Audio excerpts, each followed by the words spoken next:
Lovely cushioned header. But Gerrard! You beauty! What a head, son! What a head! Well, you take a second in these circumstances. What you have seen. G'day everyone, welcome to the LFC couch. We're on location again here on the travelling couch. It's me, George, with the coach here, Peter Kafinas. How are you, Pete? Good, George. Just driving, as you said a bit earlier. We're on the run. We've just finished a lovely little gym session, and we're on our way back. So, if you do hear any notifications like school zones ahead, it's just my car talking to us. Just making sure that everything's safe. We're in a nice Hyundai, and we're in a relaxed mode to talk about a relaxed game. It was a friendly. We're driving in a friendly neighbourhood. You know, We've had a friendly. Used to be friendly. We've had a friendly gym sesh with some friendly gym patrons. Are they friendly? Sometimes they're a little bit. Yeah, look, at this time of the morning, yeah, they are friendly. Anything in a couple of hours become just douchebags. They find the need to, as the flex happens at the pinnacle of the lift or the pool or whatever exercise it is, there seems to be the need to groan loudly and make strange eye contact. Strange eye contact. That's the one that gets me. It's the strange eye. Like, why are you looking at me while you're bending over while you're pulling something? Like, it sounds exactly how it sounds, actually. This is what it is. It's in case a woman sees any of that and sees him staring at you, he wins. Therefore, he gets her all to himself. This is in their mind, Pete. This is what they think. Yeah, because are we still in the caveman era? Like, apparently, this is it. This is evolution for them. This is. My God. This is. Have a shower, you stinky prick. We're here to talk about Stuttgart, and it was I think it was a really good game because it's two very interesting halves, and I remember back in the day. I mean, I think it's always been a phenomenon of watching players you've never played before is more interesting, which is, sometimes people say that watching like League Cup games and FA Cup games sometimes during the season is interesting because you get to see players you haven't seen before. And just pardon the indicator sign if you can hear that in the background. But the great thing about this game is more than ever, I felt way more compelled to watch the second half than the first half. And possibly in sort of years past, especially if you're doing an international tour, everyone wants to see your Mane, your Salah, your Firminos, your Hendersons, Trents. These are the players you want to see. And of course, a couple of those players are injured for this game. But in this one, I was way more excited at that second half. But we'll get to that. That's to come in the next section of the pod. But for now, we'll focus on the first half. This is probably where we were at our most clinical, our most effective. It's 2 goals in the first half, if I'm not mistaken. We've both watched the game. I concentrated more on the second half personally. It is a 2:00 in the morning game, so we've got to pick and choose the times where we're paying the most attention. But starting with the first half, Pete, we had a full strength lineup. We scored 2 goals, but for me, the most impressive thing, and again, it's that phenomenon we were talking about with regards to the second half team. You want to see players that you don't see very often, and Curtis Jones, I want to start with him. Okay, we'll start with Curtis. Shit, what an introduction into the first team with his new number. 17, it looks so good. It does look so good on his back. Jones, 17, I love it. Because 17 is like it's Ronaldo before he had 7. It's Gerrard. Yeah. Oh, and it is Gerrard. It's Gerrard. That's the dramatic. I want him to shave his head, Pete. I'm sick of this afro. Yeah, a friend of mine said the same thing, funny enough. They go, look... Shave it. I want it all off. I want him to be Gerrard. It was more so like, get rid of the young boy haircut. Yeah. And get a grown man haircut. Like, yeah. I think that's what... Get a fade. Yeah, but if it's curly, make sure it's like... Do what Salah's like done. Oxlade-Chamberlain curly. Or do what Salah's done. And Salah's recent haircut, which, by the way, looks phenomenal. He looks like a new player. Yeah. I was like, who the hell is that? Yeah. He's like playing more like a playmaker now. I feel like now he's about to slide into DMs as well with his little haircut. But no, Jones for me was brilliant. He controlled the tempo nicely. He was always involved into something. He was covering Neco when Neco was getting forward. He was trying to do that role where Henderson would normally do. He was not shy to get on the ball. He was always looking for the ball. I think we're going to see the breakthrough season for Curtis Jones. Every young player has their breakthrough season. I think this is his breakthrough season. Yeah. he sets up the first goal for Bobby, and it's something that centre midfielders don't do. And what's actually funny is, well, James Milner actually does this really, really well. And it's because it's a 33, 34-year-old version of James Milner that we kind of forget the player that he used to be when he was younger. But he was a technically gifted, able to do a step over, technical dribbler style of midfielder back in his day, and he also was a winger early on.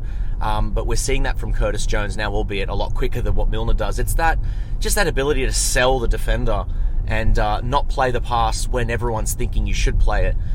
When he takes the ball into the box there, it almost looks like, because of the angle that they've got, that LFC TV had for that game, I'm thinking he's actually crossed it and it's ricocheted off the defender and it's a messy goal. But he's actually, he's fooled me as well as the defenders and everybody, because he's just waited and just shifted his body weight so well, and he does that really, really well, which is something that Milner does as well. And he's just waited for the right moment, and then it's a tap in for Bobby. It's fucking great. You know what I loved about that goal as well? The Brazilian music that came on after Firmino scored. Yeah. What was it? That samba song. Yeah. Samba de Janeiro. But for me, that music just topped it off. The goal, the build up for it, the play, and then the music. That's what a brilliant first goal. And Curtis Jones, for me, like I said a bit earlier, he's really it's almost like I'm not the young kid anymore now. This is my turn. He's got that Scouse confidence. Do you know what I mean? I think that's what we love. I think that's what Klopp loves about him. I think that's what all of us love about him. He's not shy, and he won't go missing. One thing that we said about Curtis Jones in the game that he played was in which game? Towards the end of the season, was it? Is it Burnley that he starts the game? We draw that game. Correct us if we're wrong, but there's a game that he plays for us at the end of the season. He starts the game and he's all over the place. By that, in a good way, he's everywhere, and it's like he was our best player for majority. And then he got taken off. Yeah. But it's the thing of being everywhere. Now, as a young player, you usually want to do everything. And you know what? Steven Gerrard had that for the whole of his career. He wanted to put out every fire that he could. But Steven Gerrard could be everywhere because he knew how to be everywhere. There are some players that if they're everywhere, it looks like they're a chick without a head. It's crazy that Jones, at that age, manages to be left and right, because he sets up the goal from the left-hand side, but he picks up the ball a lot on the right-hand side, so he's switching sides, and it's seamless. I think that's the most impressive thing for me about Curtis Jones's game. We've seen it in the Premier League in a competitive level. Now we're looking at it in the Stuttgart game as well in the first half. That bodes so well, because it's like a trait. You can be a good dribbler, you can be a good shooter. This guy can pop up anywhere, and you won't blink an eyelid. Your Gini Wijnaldums, your Hendersons tend to stay where they're told. Even Naby Keita to an extent. But Jones is very comfortable picking up any position he wants, and he's still where he needs to be defensively. I love the fact that he's got an eye for goal. I love the fact that everything he tries to do is about somehow progressing to the goal. Whereas some midfielders, even Wijnaldum to an extent, is more like, I just want to keep the ball, and my job's to keep the ball. Whereas Curtis Jones is like, I want to keep the ball too, but in a way where we can get forward. Yep. I think that's something I love most about Curtis Jones. He's always got that eye for goal and the intent to go forward. Well, it's also it's also that thing of, it's a little bit futsal as well. We talk about futsal technique. When he receives the ball, he almost receives it under his studs, and by the time that you've done that, what the advantage of that is that your foot's cocked and ready to do something different. If you're receiving it there, you can go left, you can go right, and that's what he does. It's very Coutinho-esque. It's very Brazilian in that sense. It's street football, man. It's street football. And he's a street kid. He said he's a street kid, and that's what I love about him. He's got that street sense, that street arrogance, the street smarts, and that's what, like I said earlier, again, that's what I love about Curtis Jones. He just reminds me of a kid in the street having fun. Absolutely. Obviously, the first half, we've got the second goal. It's another lovely team goal. Start off by, again, we mentioned the new haircut, and I've said this a couple of times, and I'm not sure if it's been on air, but Mohamed Salah, I was like, who is this guy? He's more tanned. He's got this great hairstyle. I'm thinking, have we signed this new youngster, or what's going on here? Because this guy was also much deeper. He's sort of playmaking from deep, And lo and behold, in the inside training sessions on LFC TV, it was Mohamed Salah. And for the second goal, we see him from deep, starting a move by playing it into, is it Firmino? What about that assist? And then it's Firmino to Keita, isn't it? And Keita finishes it off. Typical Firmino, behind the back, roll the ball, flick it onto the running play on the third man run, and then Keita with the easy toe poke. Firmino. It was a great goal, and it's good to see three attacking threats, and Keita coming through, breaking from that midfield three into an attacking threat. It's great to see them linking up. And again, I've said it in a million pods, and I'll say it in the next million pods that we do. The third man run from midfield is the hardest run to mark, because you don't know, like the defenders think, oh, I'll pass on to the defender, while the defender's thinking, oh, the midfielder's going to track him. And it takes that split second for Naby Keita to get that little bit of space. With Firmino's intelligence, off he goes, one-on-one. Well, look, I tell you what as well, Salah is actually open for the cutback from Keita, and he goes himself and scores. But if you think about what Keita's done there, it's very similar to Curtis Jones. Curtis Jones takes it a bit further and cuts it back. Keita has managed to find enough space to get a shot on goal. It's what you're talking about. It's the third man run, whether they're going to assist or score themselves. In both regards, we've actually seen the third man run from two of our attacking midfield or attacking minded central midfielders making the breakthrough. And if we're looking at, again, I mean, we've done this every single year, Pete. We've looked at, what did we not do last season? It was always like the 5-man defence, the low block. Now we're looking at this 6-man, 7-man defences that we've come up against, where they mark even the wide areas and clog the midfield, play with no striker, Atletico Madrid style. I mean, this third man sort of late run from the midfielder into the box. We've seen it twice in this game. I'm not saying it's going to happen every single time, but it bodes well. No, but it's something that we need to work on, because at the end of the day, when there is such a deep defence with minimal spaces, you do need your intricate passes, your intelligent runs, and something maybe off the ball that does change the game. And clearly, Naby Keita's run changed that approach, and he led to the goal. It's a quality worked goal. But speaking of plays that impress you in the first half, maybe I'm different. I don't know. Tell me what you think. But Joe Gomez for me was sensational. Sensational on the ball. He looked like a different player. He looked like he was ready.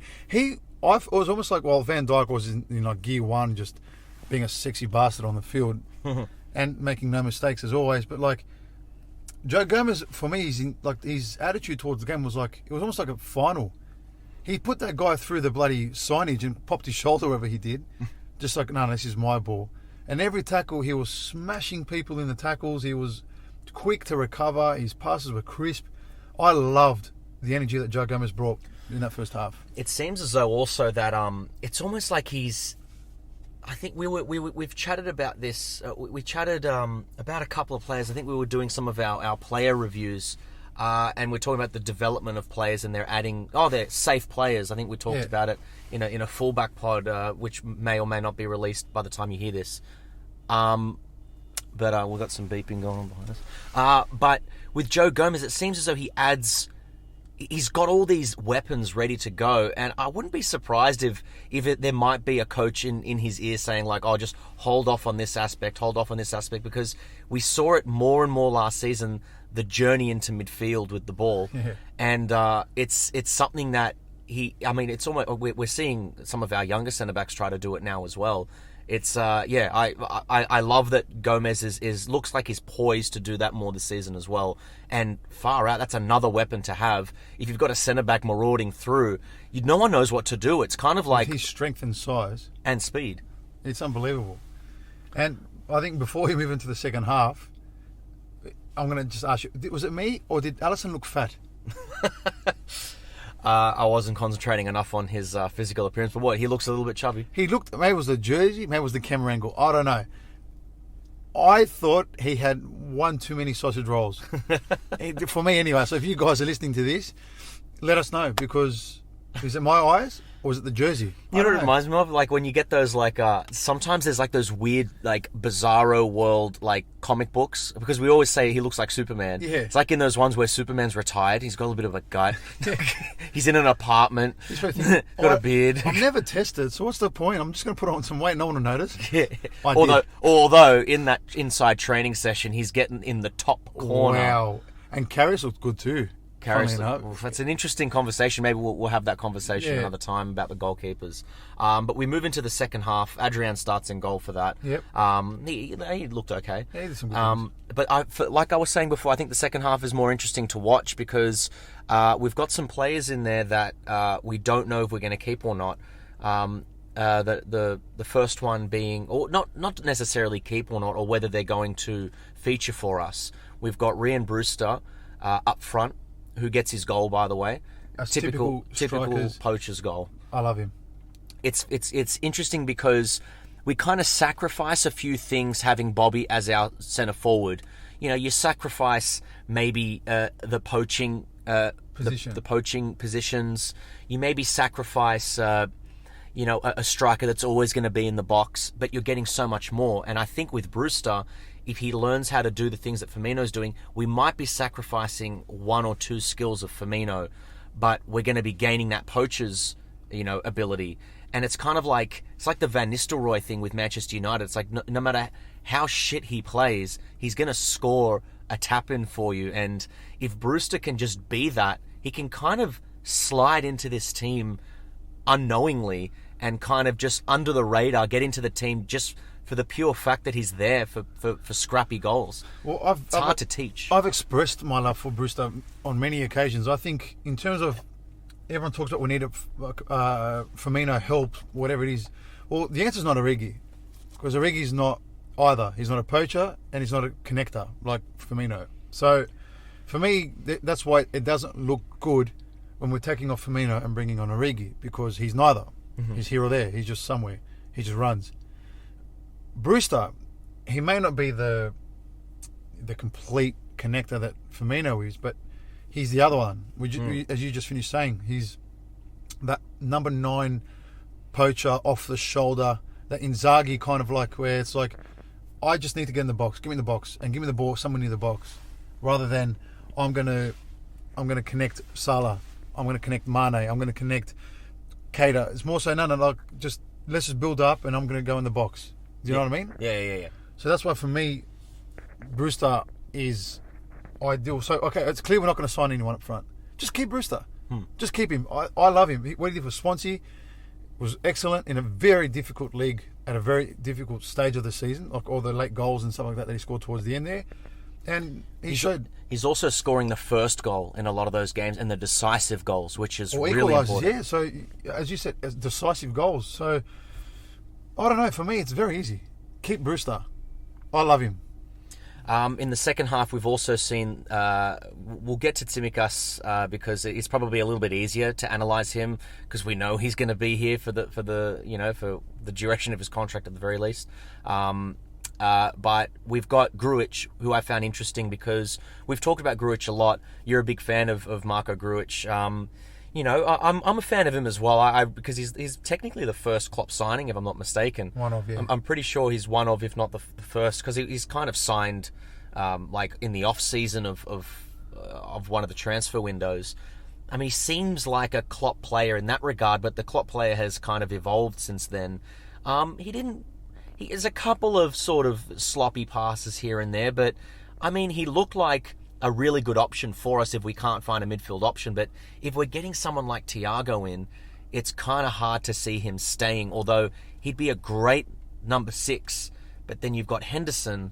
It's hard to see him accepting a really, really fringe role. But the best teams in the world in history, your Manchester Uniteds as well in the past, the ones that built dynasties, they had Michael Carrick sitting on the bench sometimes for Roy Keane. You know, you had Owen Hargreaves sitting on the bench for Michael Carrick. They've got cover for cover. Cover for cover. And Grujic, he could be so good for us as that. But in a good way, his ego might not allow that. And I don't think Klopp wants that for the player. It's just a really tough one because I liked him. Okay, so I think he's at the age where it's either... If Thiago doesn't come, I'm at the place where, keep him. Because if Thiago comes, obviously make 20 million on him. But he's at the age where he's got to be playing. He's at a very crucial part of his development and important stage of his career. So he needs to play or go. So I'm thinking, I said this one of the other pods, I believe. Picture this: you're versing a team where they're going to be direct or they're going to be physical, and we know we're in for a battle, right? So you've got Van Dijk, Gomez, two centre backs. Now imagine you've got Fabinho and Grujic side by side defending the long ball or second balls, so to speak, during this direct physical game. Like Grujic is 6'3", I think. Fabinho, tall. Van Dijk, Gomez. So all of a sudden, we're adding size as well as strength into our midfield. And look, overall, we've actually got quite a piss weak midfield, if you think about it like that, in terms of, Fabinho and Hendo to an extent is your muscle man. Keita blows over with the wind. Wijnaldum not so much. He's technically gifted. Oxlade, steps on a piece of grass and something gets injured. So we don't really have that. We don't really have strength like a destroyer. And I think Grujic can come in with Fabinho side by side during these kind of tough games. And I think, why not have two destroyers on the pitch? So I want to see the circumstances in which he stays. So right now, if no one gets signed, does he stay? Yes, for me, 100%. If Thiago comes in, go. If Thiago comes in and Wijnaldum leaves, stay. Do you think he will want to stay in any of these circumstances? 100%. I think he wants to stay. He's even posting, it feels so great to be in a red shirt again. He's in a lot of the videos, by the way. A lot of pictures are coming out. So and he's taken his 16 back. Yeah, that's what I'm trying to say. That 16's been held for him. So when you're in photos, the videos, the club gets told who to add and who not to add. It's all bullcrap if you don't believe that. I'm telling you now, clubs get told these things. So if he's in the videos, he's in the pictures, he's posting in the shirt, I don't know. We'll see. I want to quickly talk about Minamino. I think this is probably a performance that, I mean, it's coming. It's growing and growing and growing, and it's this ability to just it's the turn. I mean, if there's a way to describe it, you're not turning on your studs. You're turning with the side of your toe. It's that quick change of direction, 180 degrees. I call it the see you later. The see you later. Yeah. He's done it at least 5 times that I can count in that game. He looked like, and he was playing off the left, by the way. Again, it's just that thing that we're talking about. I think his performances, I mean, he's not blowing anything or anybody out of the water, but I tell you what, it's kind of like when you see the intern, kind of at a big company, just going around like, what's they doing? Oh, they're doing coffees now. Oh yeah, they're getting this for the boss now. It's like he's just in the background doing his thing. Now we see, like, where is he now? Oh, he's left wing. He's doing this left wing thing. It's that, I think Klopp's just going, do not care how, when, or in what circumstances it happens, but you're going to be fantastic in every position, and I'm happy to wait. And now we're seeing him in left wing, and he's kind of performed like a pseudo number 9 out on the wing. That was a good performance. He's a multi-dimensional player. So this is a guy who can play striker, left wing, right wing, midfield. We forget that he can play midfield in an attacking midfielder role. We forget how good he is at doing that as well. But for me, Minamino, what I loved the most was his intelligence into the positions, how to receive the ball, and his decision-making with the ball after it. So like making little dink passes over the top, trying to do what we're good at, where we switch a team to one side and dink it to the opposite. We've seen him try to do that a couple of times. We've seen him always ask. By the way, defensively, he was brilliant. His press was excellent. There was on 2 or 3 occasions where I've seen him win the ball at the edge of our own box. So when you've got a player who's bought into the culture, because that's what it looks like. If you're defending in our box, when you're the attacking player, you've bought into our culture. So, and you get to see now in the videos and the pictures, again, I'll go back to LFC TV, where it looks like he's buddies with Keita, Salah, Tsimikas, and Mane, I think it is. So the fact that he's like, it looks like all of a sudden he's got like a little group now within the first team squad.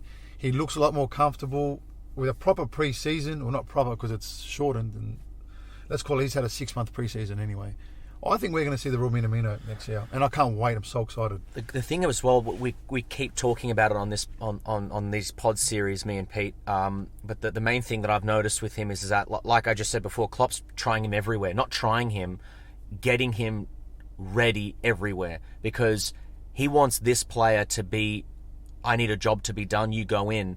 it's not, and the benefits of this are twofold. It's not just that if Salah's out, you got a right winger. If Mane's out, you got a left winger. If Firmino's out, you got a striker. And if one of your midfielders is out, you've got to set a midfielder as well. But what also happens is, and I've only just noticed this from the Stuttgart game, and I could have noticed it earlier if I'd watched more of him in Austria, is that with Minamino, no matter where he plays, he kind of plays the same. So what you're getting is you're kind of getting whatever formation you're playing, you're also getting Minamino as well. So it's kind of like, if you play Mane striker, you kind of see a different Mane. If you play Salah striker, you see a different Salah. Whereas Minamino, what's great about that is you play him left wing, you're getting that same playmaker out on the left wing. If you play him in midfield, you're getting this winger playing in midfield. Same energy. The same energy, same turning style, same playmaking. And that's great. Yeah. Because if you play him right wing's probably our problem area, because when Salah's out, we've got no one else there. If Minamino can show up there and kind of do that job out there, especially coming in on his weaker foot, it's an underrated quality to have. I think of players like Pedro when I think about that. You're two-footed, can play anywhere, just fill in. Santi Cazorla as well. Like, just do your same thing everywhere. Whereas, like Mane is a different player when he's right winger. He goes to the byline, cuts it back. When he's left wing, he comes in and shoots. Minamino looks like to be that playmaker everywhere, which I'm glad to see. I want to go to quickly to see Tsimikas at left back. Loved it. This is easy. I mean, we're not going to talk for long, but one thing I did want to mention was I actually put a tweet out about this. He was a winger in his early career, and he was converted into a fullback. And the one thing I just wanted to say was, don't be surprised because the way that Tsimikas is talking, he's not talking like a player and he's not being covered and talked about as a player that's only going to be backup. So we're going to see equal game time for him and Robertson, which I doubt, or there's a chance that he could be used almost as a, I'm not saying this is going to happen, but I wouldn't be surprised if we see him up further, like a left wing. We've seen Trent close out games at left wing. Tsimikas is not going to start every game, but if he's going to get on the field 25 minutes a game, I mean, don't be surprised if we see him coming on for Mane, for example, to sort of, shore up that left-hand side of the field. We saw that with the Aurelio Risa, that double pivot with your two wing backs. But as a left back, he did everything we could ask for. He didn't put a foot wrong. He really didn't put a foot wrong. His passing was crisp. Okay, he put a couple of crosses, went a bit too far, but for me, that's not a mistake. That's just the execution was poor. Obviously, you saw the condition of the pitch. The weather was terrible. Defensively, he looked good. He was strong in tackles. My God, he was quick to recover. I think we saw glimpses of his actual pace, how quickly he got back to recover. Mm-hmm. We saw how much he loved to get forward, and it looks like, I liked what I saw. He didn't force a pass. So, like, when he was in a couple of positions where he was advanced, he didn't just say, panic and then cross, just because, I'm a left winger. He stopped, come back, played it in, or played it back to get it back again. He made good decisions on the ball. And again, yes, okay, we versed Stuttgart in a friendly game, whatever, but you can only judge of what you see, right? Mm-hmm. And from what I saw a player that looks like he's almost ready to... I think he'll start against Arsenal, put it like that.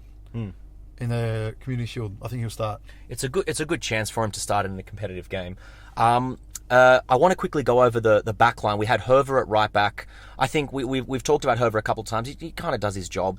We've got Nat Phillips played. Nat Phillips, who's just Nat Phillips, to be honest. I mean, he used to play at Stuttgart. He didn't do anything wrong. Yeah, he was fine. He was fine. If he stays a centre-back cover, I'll be stoked. Like, why not? But then we've got Sepp Vandenberg, and for me personally, we're always going to say they're kids and give them time. Absolutely. But in this game, again, I'm just not... He kind of got himself out of trouble as well as he got himself in trouble. He's kind of got this laid-back, I'm a Dutch sort of, like playmaker sort of style, but he does this laid-back thing and gives it away. It's kind of annoying. And you compare that to who comes on, Billy Koumetio, if that's the way to describe it. That's what I was leaning towards with this. Who the Man Mountain? Yeah, I mean, if we're going to have someone with... I mean, this is a left-sided... This is exactly what we were asking for, Pete. We said... A left-footed centre-back. We were just saying we just want one more cover at centre-back. We've got to be patient. He's 17, but he's doing better things than what the other centre-backs are doing at their stage of development. He just looks so much more confident in what he did. He's strong as an ox by the looks of things. He was confident. He seemed quick. Was it just me? He seemed quick as well for Mark? Oh yeah. He's I loved what I saw him in Billy, and the hype around him leading up to this game in the preseason camp at the moment. I personally was just like, oh well, it's just typical football social media. Who wants to see the young kid first and say I saw him first? That's what I took it as, and I'll be honest. I watched the game and I go, maybe the hype's real. I still want to see him 2, 3, 4 more times. But maybe the hype is real on Billy because, wow. I mean, we've got a lot of hype for a player like, I feel, I mean, we'll talk about any of our centre-backs. You get a fair amount of hype for any new player coming into the side. You've got an expectation. And they kind of just, they do a job or they maybe not do the job well enough. But Billy the Kid, as Jurgen Klopp calls him, he's come in and he's impressed. And like you said, I think that's a really intelligent thing to say. We've got to see him a few more times. But what bodes well is that you can be, whatever style of footballer or play for as many years, but if you're under pressure and you manage to either find a player or as a defender not get caught out. I mean, he was pressed by 3 people in that corner and he's just left foot. And by the way, Pete, not just, I think he looks left-footed, but did you see him cut onto his right and then switch the ball with his right foot? Yeah. I think we've got a really strange ambidextrous centre-back here, and it's strange. It's kind of strange, and I think it's strange in a good way. I think we kind of got like an alien here. Well, it's like I said, going back to the way pre-season things work and the way the club promotes people with the photos and the videos, he's in a lot of photos. He's in a lot more photos, and he's had 2 articles on him on the home website. That's what I'm saying. So all of a sudden, so maybe there is plans for, we're not going to sign a centre-back this year because we're going to rely on him and possibly Nat Phillips. I don't know. Now, don't forget as well, I mean, Jurgen Klopp's one of the first people not to... He always tries to dampen expectations. When Sepp Vandenberg came in, I think Klopp's seen him a few times, and he's gone, he cost $1 million, and he's 17, 18 years old. Absolutely no chance, he said, in the first team. They asked the same thing about Billy, and his answer was... His answer was a little bit different. He was like, why not? Yeah. He looks good. And we don't hear Klopp say that very often. I think he really, and he's not watching him for half an hour, or no, not even 15 minutes in a game, in a friendly game. He's watched him training in, training out. I think he was injury struck last season, which is probably why we didn't see him feature prior. I mean, at that age, you can get those injuries. The types of injuries that he's getting, we should just put a pin in that, in terms of, be careful about expectations on him. But yeah, second half, we did get that one goal. Harvey Elliott doing his standard thing. Looks comfortable, looks tidy. I was going to say, let's finish on Harvey Elliott. Yeah. Because 17 years old, yeah? Mm-hmm. The guy plays like he's not phased at all. No. He plays like he's been around for 20 years. Mm. Like Milner. He's got that same attitude as Milner. Like, I'm not phased. I'm going to cut in and shoot because I back myself. Like, I don't know. I guess Wayne Rooney, from memory, was the last youngster to come in. I'd just see not give a shit. Because he just backed his own kind of ability. I think the way Harvey Elliott plays, it's with such maturity, with such confidence. I almost can't wait to see his growth. It's interesting because we talked about this, actually. It's really interesting that this comes up, because when Ben Woodburn broke into the side 3-4 years ago, we talked about it with the problem being there's no glaring ability. Yeah. It's just everything in his mind that he can do, and Woodburn's kind of fallen by the wayside here. With Harvey Elliott, there's a risk of him having a similar issue because he doesn't have glaring pace, and he's not doing he's not doing like Ronaldo style tricks or anything like that. But he does have a low center of gravity. He keeps the ball really well, really safe. We talked about that Raheem Sterling-esque ability that Neco Williams also has, where the ability for a young player to come in and just do the tidy stuff first. But I think it's different to Woodburn because I think it's that, like you just said then, one of his traits is swagger, and he doesn't lose the ball and he tries things. I think that's enough to put into the trait corner. Like we look at what are his strengths, what are his traits, what does he bring to the team. With Woodburn, it's kind of like he needs to finish the move. He needs to be in the right place at the right time. Elliott's got that, but he can turn away from a player. He's quite strong on the ball. Great delivery, by the way. He likes taking set pieces. Really good left foot. Good. He can get out of trouble, but that main thing is that trying stuff, and that's enough of a trait. I mean, we're now slowly, 1, 2, 3, 4 traits. He's only 17, is he now? Yeah. He just turned 17. A lot of pace can be picked up between the ages of 17 and 21. Do a lot of growing. Your muscles can grow. You can do a lot of hill sprints. He can get his pace up there. So he's got longevity. Woodburn never felt to me like he had longevity, but alongside what you've just said, it feels like Elliott, at the very least, can be a squad player for us for the next few years. I mean, he does fit in. He definitely fits in, and he's definitely bought into the culture. He's definitely trying to do fan. that. Yeah, he's trying to do that Salah right wing role, just without the pace that Salah's got. But he can definitely cut in and slip a ball in with his left foot. He can definitely cut in and deliver. He can definitely cut in and shoot because he has no confidence issues there. And he can just kind of be like a Shaqiri. I mean, if there's a player he can study as early Shaqiri. I mean, Shaqiri's career has been decent. It's been marred by injuries and sort of inconsistency. But I mean, there's a platform for him there. He can look at a Shaqiri and go, I can go to a World Cup. I can win the Champions League with several clubs. I can win championships with several clubs.